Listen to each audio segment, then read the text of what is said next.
Salamat Banggood! What's up mga ka-rides? Welcome back to the channel!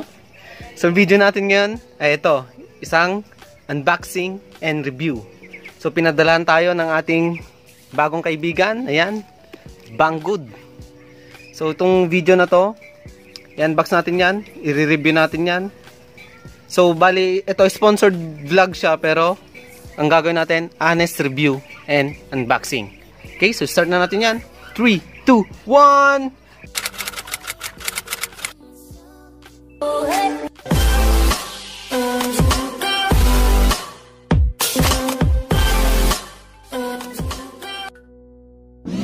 Ito yan mga ka-rides, bago tayo mag-unbox, so i-plug ko lang, kung nakikita nyo sa screen nyo, magkakaroon sila ngayon ng 11/11 big sale.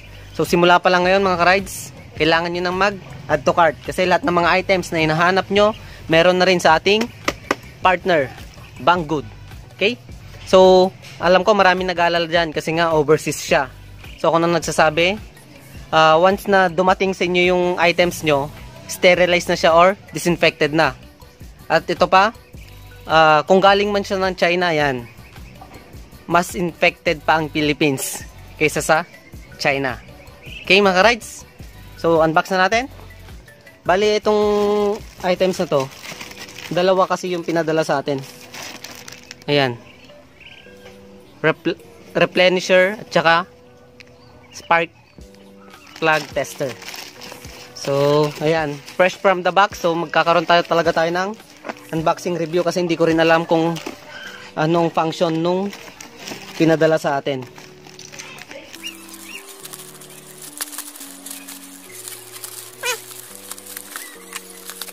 So, ito yung 2 items natin.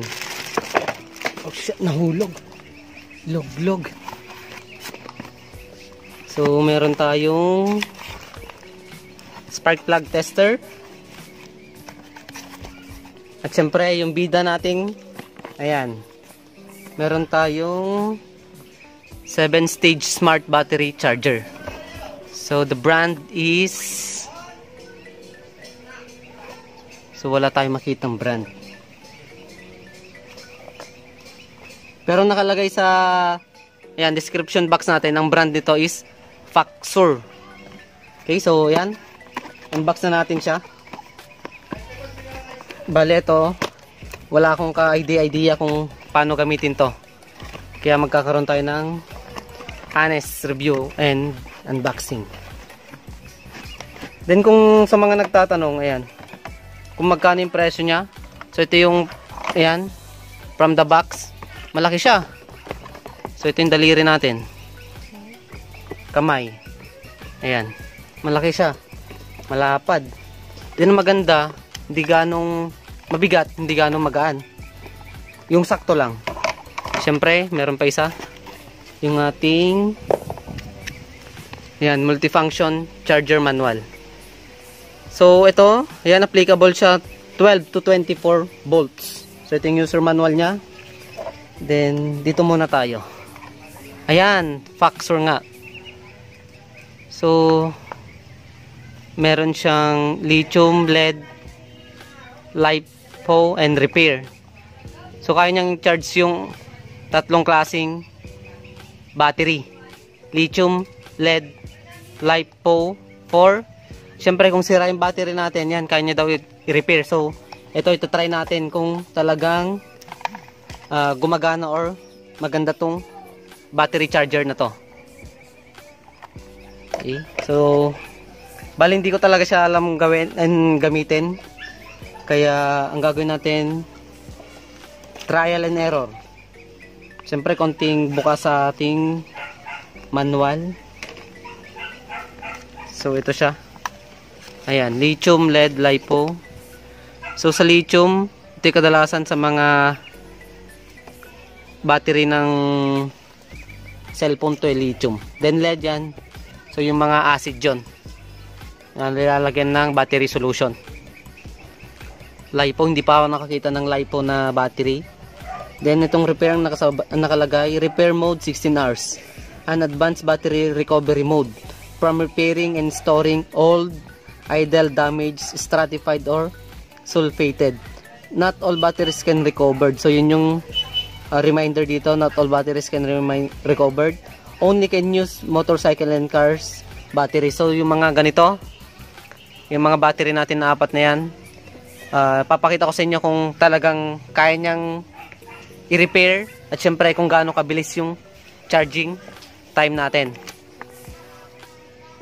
So ito yung connect to the battery, ayan.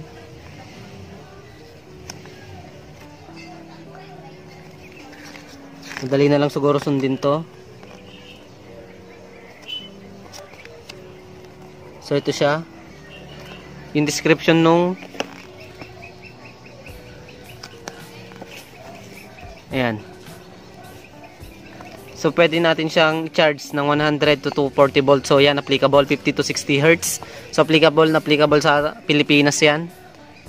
Then yun yung yan, tignan nyo, kalahating kilo siya. So hindi ganong mabigat and magaan. Then ang maganda sa kanya, yan, may fan siya. Ito. Yun yung cooling system niya, may fan. So yun yung kagandahan doon. Then yung output natin, ayan, 12 to 24 volts. Auto na yon. Kung 24 volts yung battery mo, matik na kakarga niya ng pang 24 volts. Pang 12 lang hanggang 12 lang. Then, ayan, 2.8 watts. Input power, yan, 100 watts. Ayan, so, huwag na natin patagalin. Then, ang maganda rito, ayan, kung napapansin nyo, sa mga manual kasi, kung dito, banda rito, English yan. Then banda rito, ibang language na siya. So dun yung makikita pa lang kung original ba yung item. So take note yun mga ka-rides. Kung maraming language ang isang manual, automatic na pandayo talaga yan. Internationally, pinapadala yan. So ibig sabihin, trusted yung ganitong brand or ganitong klase ng item. Okay, so check lang muna natin yung mga gagamitin natin. Bale, ito, pag ginamit na natin, matututo tayo once na ginamit na. So, check natin yung mga battery natin. Itong mga to, patay. Itong mga to eh. Itong tatlong to. Ayan, patay yan. Meron tayong, ayan, kung mapapansin nyo, voltmeter. Ayan, walang reading. Walang reading lahat tong tatlong to. Ayan. Ito pa. Ayan. Walang reading. Then itong isang battery natin, may reading siya, kaso mababa. So dito natin iti-test kung gaano kabilis ang charging time natin. Yan, pansinin nyo lang. So meron siya. Kung napapansin nyo, yan. Meron siyang 10.1. Okay? So, yun ang gagawin natin. So, unahin natin tong mga dead bat natin. So, ito bago natin start, on muna natin. Tignan natin kung paano siya gumagana.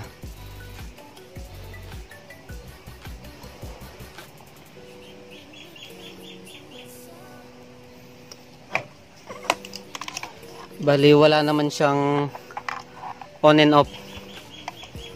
Okay. Saksak natin. Ayan. So, naka-off pa lang siya. Pero ayan, mapapansin nyo, meron siyang LED doon. Then, may nagble-blink. So, bali, ang gusto niya, may lagay sa may battery. Ayan. Okay. So maganda siya. Touch screen.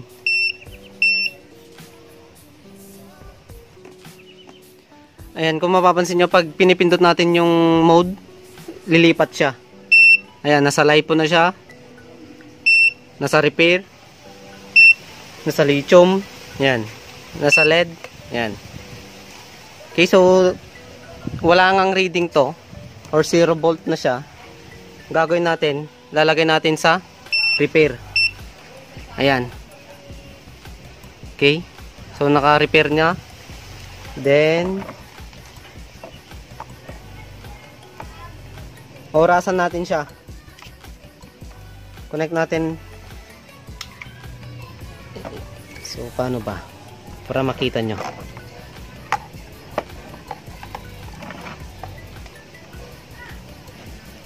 Ayan.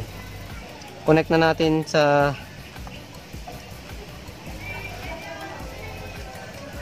ayan.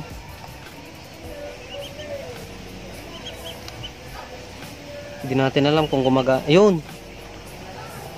Ayan. So, nasa repair tayo. Tapos may nakalagay na PUL. So, bali hindi ko pa kabisado tong PUL na to.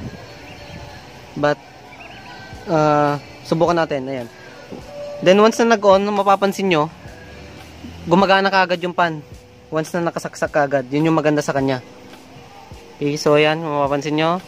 20, 40, 60, 80, 100%. Then, napapansin nyo, wala tayong ginalaw. Pero, dun sa screen, ang nakalagay dun, 12 volts kaagad. So, matik nang na-determine yung battery natin na 12 volts lang yung battery natin. Ayan. Okay, so, orasan natin. Ayan, 0-0. Start natin. Then, hayaan lang natin.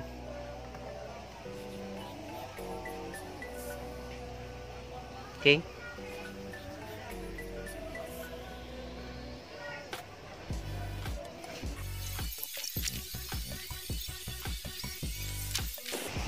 Okay mga ka-ride, so habang nag-charge ayan, naka 2 minutes na tayo. Ito nga pala yung main features. So, high efficiency siya. Yan. So, para sa lithium LED LiPo that can, yan, selectable siya. So, may 7-stage microprocessor, may controlled charging system. Ayan. So, ang maganda pa rito, yan o. Prevent over or under charging of battery. So, ang kagandahan siguro nito, bali nag-shutdown na lang siya once na fully charged na yung battery natin. Then, ang maganda rito, yan, testingin natin ito mamaya. May reverse polarity protection kasi. So, napapansin nyo, ground to ground, then positive to positive. So, try natin balik ta rin yan mamaya kung anong mangyayari. Kung talaga bang pre-spark contact siya. So, yun yung maganda natin. Yung LCD display, meron siyang voltage, current, temperature, etc. Ayan. Do not overcharge your battery even it is kept connecting in any mode. Ayan. Then, ito pa. Ito yung pinaka-display na nagpapakita sa LCD natin. Then, ito yung mga code siguro. Ayan. Charger inside temperature, 20. So, papakita ko sa inyo mamaya yung mga yon. Ayan, charge voltage. So, ito 12 volts, nakita natin. Then, charge current. Ayan. So, yan mga ka-rides. Napuno yung cellphone natin. Then, ayan, okay na. Start ulit natin. So, mabalik tayo rito. Ayan, ito yung mga codes. Then, yung PUL. Pag PUL pala, yan, matic na. Repair mode siya. So, naka-standby, off siya. Then, pag FUL na siya, battery full. Then, itong desulfation mode, only for car mode to. Then, yung test mode, an automatic battery test is conducted immediately after the absorption stage. It monitors the voltage for 10 minutes to determine if the battery is full or not. So, ang code, ayan. Hindi ko bisado kung ano to. LEE ba siya? Or basta tignan na natin mamaya. Then tong low voltage yan, LOU pag low voltage. So check natin mamaya tong isang battery natin kung low voltage ba talaga yon, kung nakalagay LOU. Then magpapakita pa pala END, yan, end of repair function. Winter mode, so magaling talaga siya, marami siyang kayang gawin. So may winter mode tsaka summer mode. Pag winter mode, yan, below positive 10 degrees. Then pag summer mode, positive 28 degrees Celsius. Then may nakalagay na ERO pag wrong polarity. Yan, please change the connection. So bali, once na nagkabaliktad tayo rito sa terminal natin, hindi siya mag-spark pero magkakaroon ng indication sa LCD natin na error or ERO. Then yung FLT, defect battery. So bali sa LCD naman natin wala siyang nakalagay na FLT or yung defect battery. Please let the battery be checked and by a mechanic, and if necessary change the battery. So pag sira na talaga yon, hindi niya na kaya ding i-repair. Bad connection, please check the connection between the charger and the battery. Ayan. So yun nga, automatic 12 to 24 volts. Then syempre battery capacity 100%.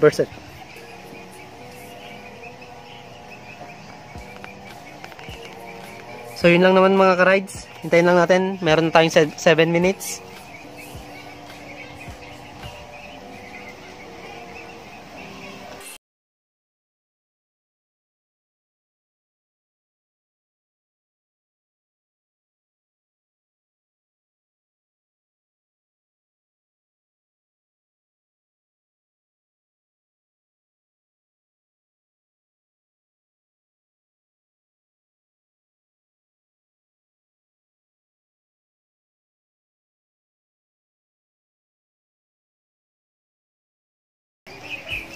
So yan mga ka-rides, 21 minutes.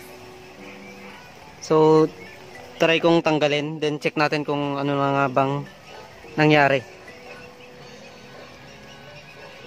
Ayan. Tignan natin kung may reading na tayo.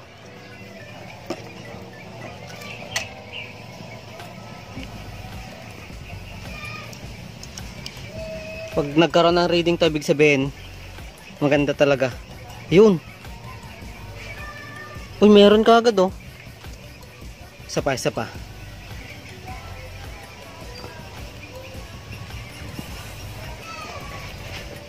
Yan, so kailangan natin maghawak.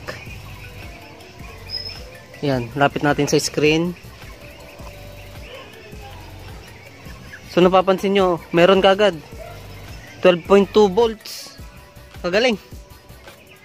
0 volts to 12.2 in just 21 minutes, ha? Ang galing siya mga ka-rides. Ayan. So, tignan natin yung iba natin, battery. Dito tayo. Okay, tignan natin yung reading ulit.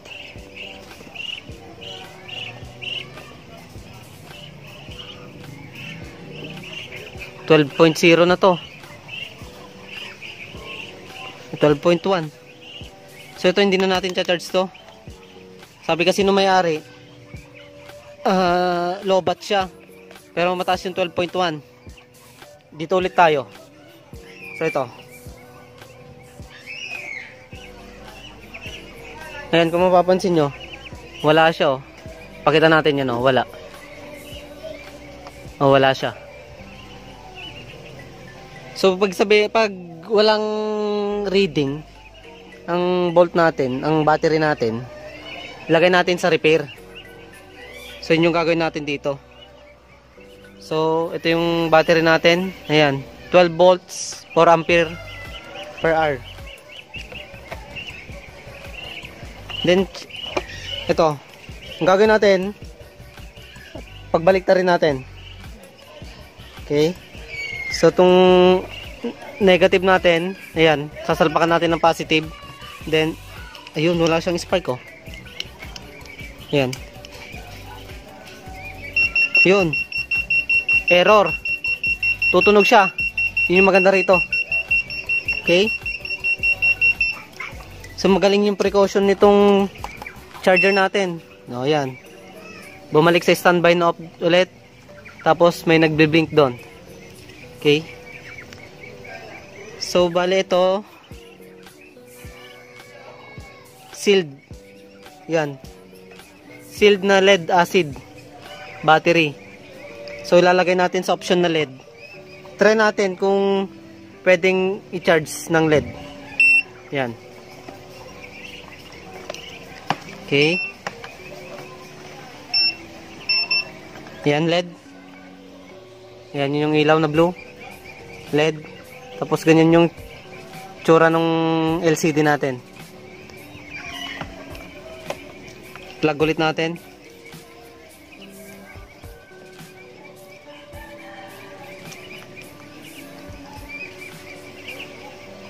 Yan. Uy, full naman. Yan, naka-full daw siya. Pero walang reading. So, may problema pag ganon.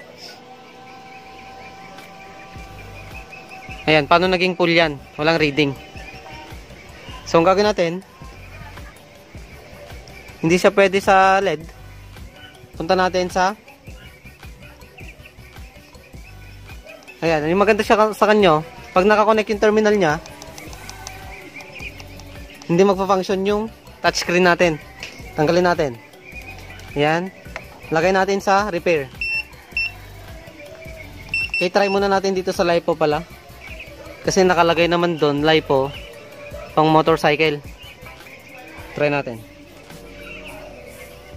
Full din siya sa LiPo. Ayan.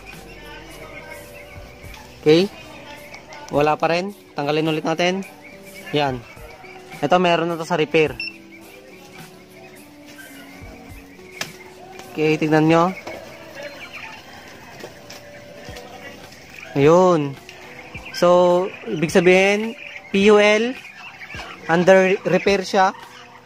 Then, yan yung pan natin. Yan, meron. So, good siya. Then, ang gagawin natin dito, ayan. Parasan ulit natin. Try natin ng 10 minutes lang. 10 minutes. Baka hindi na kaya ng cellphone natin eh. Reset.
Pa rin talaga. Try natin pindutin, baka naka-off lang. Yan, wala pa rin. Then yung chinarge natin kanina. Ayan, 12 volts. Pero ito, wala talaga. Try naman natin yung may charge. Kung pwede siyang i-charge. So, naka-LED. Try natin.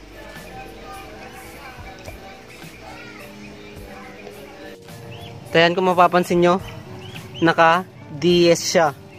Then yung DS natin, ayan, desulfation mode. So meaning ng desulfation, so it's a process which breaks down these crystals and dissolves them back into electrolyte. And this will help keep the battery working for longer. So ibig sabihin, yung DS natin, nagcha-charge na siya. Tapos kung mapapansin nyo, di ba sa terminal kasi natin, minsan nagkakaroon ng crystals dyan. So hindi lang basta sa labas, meron din sa loob ng mga plates natin. So yung mga yon, bali tinutunaw niya ulit, tapos ginagawa niyang electrolytes para bumalik sa dating performance yung battery natin. So yan siya, DS. Hintayin lang natin. Urasan natin ng ayan, reset. So ayan, cancel natin.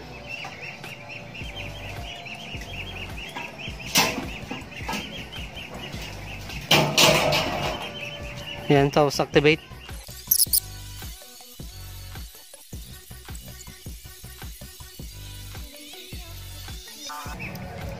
So ito, kung mapapansin nyo mga ka-rides, yun o, meron tayong 2.9 ampere doon, ayan, 14.6 volts. Then yung degrees Celsius natin nasa 27 kanina. So yun, tama nga talaga tong nasa manual natin na nagpapakita lahat.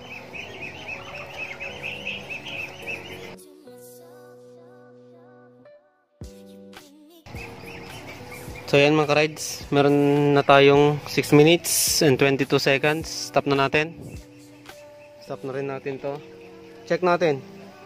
So from 12 volts kanina, yan, check natin kung ilan na.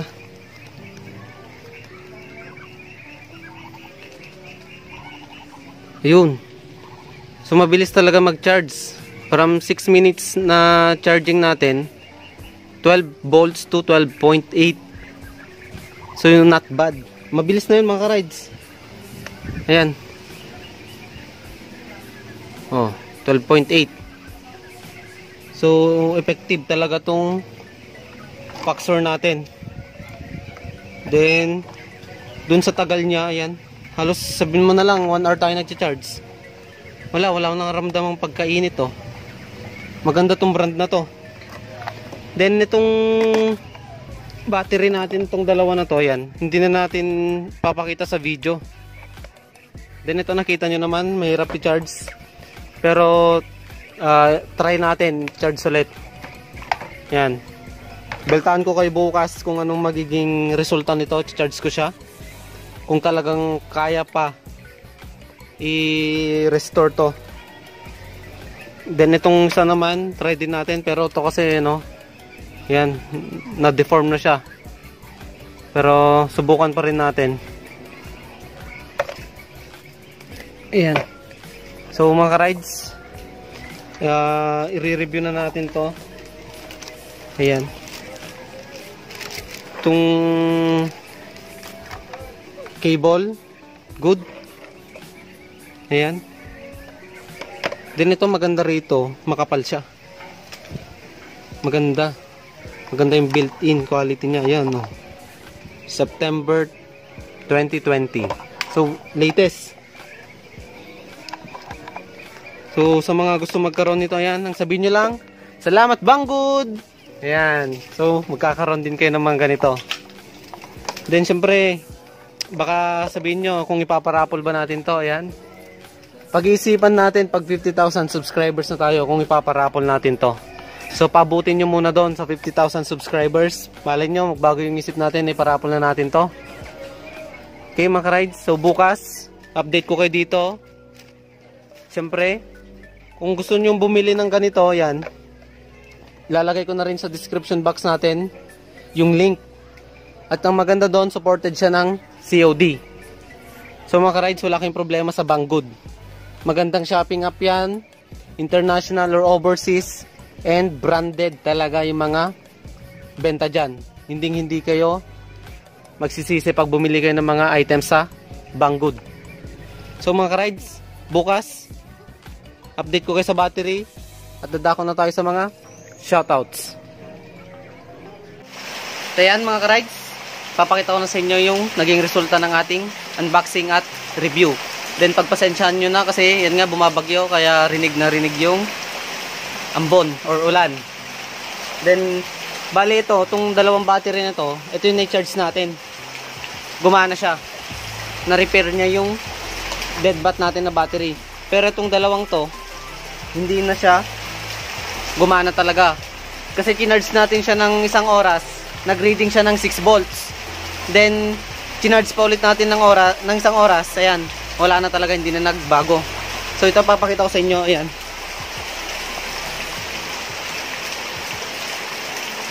So, pailawin natin. Ayan. So, gumagana. Malakas. Ayan. Okay. Tapos ito.